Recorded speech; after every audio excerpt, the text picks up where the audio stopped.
বড়সড় অনলাইন প্রতারণা চক্র ফাঁস। কলকাতা দিল্লি 10 জায়গায় ইডির হানা।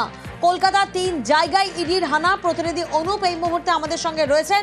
অনুপ, এই প্রতারণা চক্রের হদিশ কিভাবে পাওয়া গেল এবং কোন কোন জায়গায় ইডির তল্লাশি অভিযান? তো ডিজিটাল প্রতারণা মামলায় ইডির পক্ষ থেকে একযোগে 10 জায়গায় তল্লাশি করা হচ্ছে ইডির পক্ষ থেকে।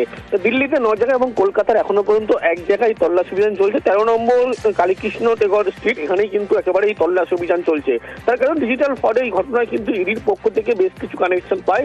রাহুল সিং নামে একজনকে প্রথম জিজ্ঞাসাবাদ করা হয় এবং এছাড়া দিল্লিতে 9 জায়গায় এবং কলকাতায় 1 জায়গায়, সবগুলো 10 জায়গা। দুবাই শহরের বিভিন্ন জায়গায় দেখা গেছে অবৈধভাবে কিন্তু মানি ট্রান্সফার করা হয়েছিল এই হাওয়ালার মাধ্যমে, যে একাধিক সিম কার্ড 50 থেকে 60 মিলিয়ন সিম কার্ড জালিয়াতি করা হয়েছিল। 1900 কোটি টাকার কিন্তু একেবারে ডিজিটাল প্রতারণা হয়েছিল এবং চিরাগ কাপুর এবং যোগেশ দোয়া নামে দুজনকে গ্রেপ্তারও করা হয়েছিল।